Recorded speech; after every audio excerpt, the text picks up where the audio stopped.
Okay, bone carving. This is the leg bone of a cow. I get it from Petco stores. It's all clean, ready to go, ready to carve. I'm going to cut it on the bandsaw, or you can do it with a hacksaw.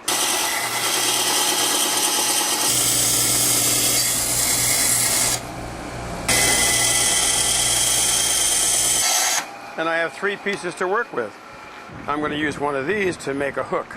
Okay, this is a photograph of Bishop Museum real Hawaiian hooks collected by archaeologists.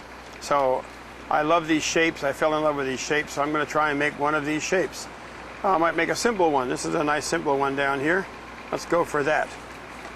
It's a very simple Hawaiian hook. I will draw it first on the bone. Let's draw that simple shape.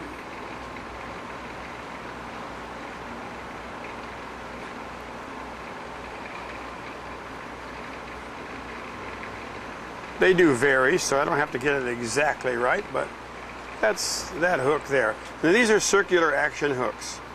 They're meant to turn into the jaw of the fish. So they were invented by primitive people, from the Hawaiians to American Indians to even to Neanderthal people have been using circle hooks long before we thought of them, and they're getting popular now for sport fishing. There's the hook in the vise. I've got a jeweler's saw, very fine blade, and I'm going to cut out the basic shape. It's one simple rule in bone carving. You can take away material, but you can't add it. So you don't want to undercut yourself, because if you make it too skinny, then you basically have to start over. It takes years, or it takes a while to learn to use a fret saw good. Well, now cut this part out. Again, I'm leaving a lot of material. I don't want to crowd myself. Later on, I can grind all that off. No problem. I'll just chop this right off. And then we'll go over to the bandsaw to cut that hook loose from the rest of that bone. Okay, I'm just going to cut this off. Just straight across. You're probably wondering why I didn't cut all this out, but the next step you'll see, I'm going to use a sanding disc, and it's very fast to get rid of all the outside areas I don't want. Okay, we're going to grind away some of the spongy bone, and then we're going to shape the outside curves of this hook. This is just a double-ended grinder, and I've added an arbor, and a keyless chuck. And this is a sanding disc with a rubber back. Simply put them on there. There's the stiff sanding disc that they use in angle grinders. And I use 80 grit sandpaper. And on the other end, I put a buffing wheel. So I got 2 uses out of the one motor. And we turn on this motor, and we start getting rid of the spongy bone on the back side there. Let's get rid of some of that. We'll get rid of all of it eventually. But now I'm going to start getting the shape that you see in the pencil line. I'm going to do it with this. So if I don't move it, and I go like this and like this and like this, I get all these flat spots. But if I go like that, I get a nice smooth curve.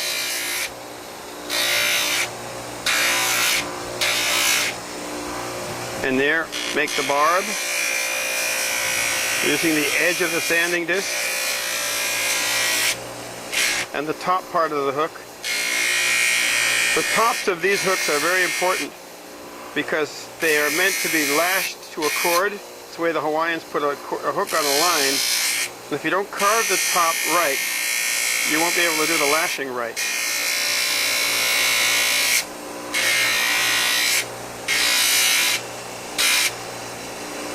Now I've got the general shape, and now I'm going to make a point at both ends. Point that. It's pointed now. And here, this is the point of the hook, so I'm going to come in a little bit on that side and a little bit on this side. And now I have a point. I'm just cleaning up the outside of it. The pencil line is going to be gone. I have the general silhouette. And now it's not a very good curve there, so Just using my eye, I'm going to clean that up. Now I'm going to make the take away the angles, the sharp angles.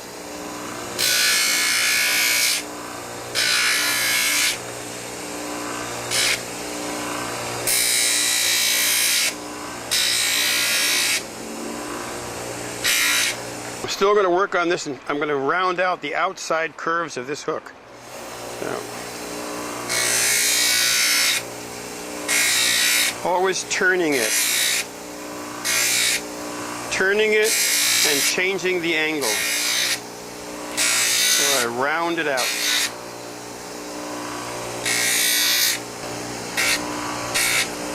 Yeah, until I'm happy with it. It's rounded now.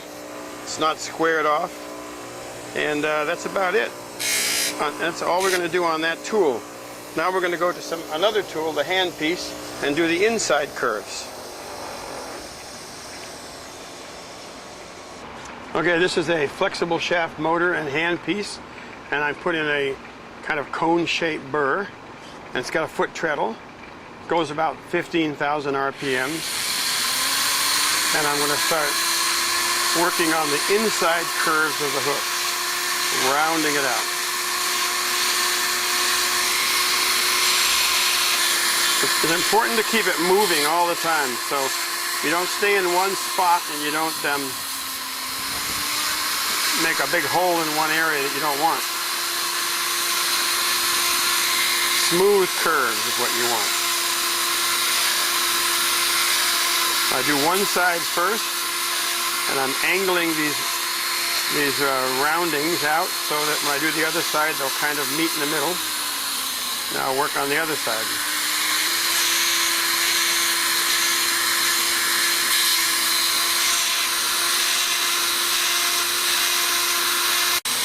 Using a cone-shaped burr works well on inside curves.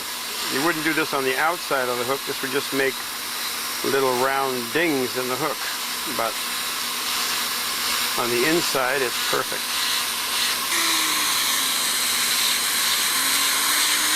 Rounding it out.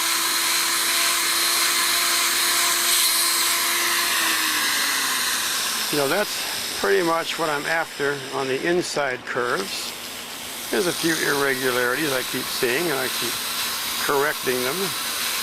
Little high spots. And I can also round out up in here a little bit. That doesn't take very long.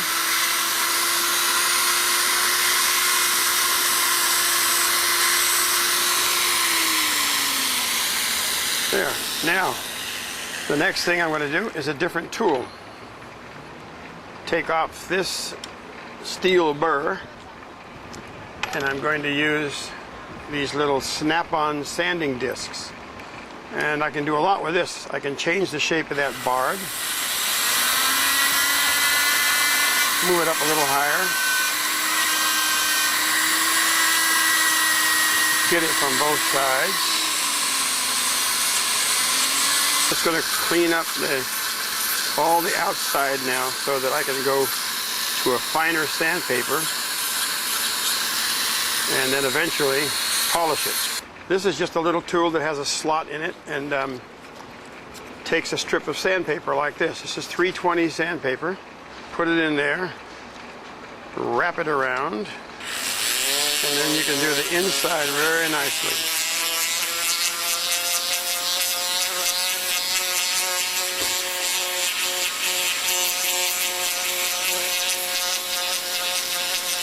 And the final stage is hand sanding. 320 sandpaper, and then do it all by hand. You can do this for about 10 minutes, and usually that will get every surface. That's about it. I think we're ready to go to the next stage, which is polishing. And we polish it. Doesn't take very long. Polishes right up if you've done a good job of sanding. Probably enough right there. That's one finished Hawaiian hook.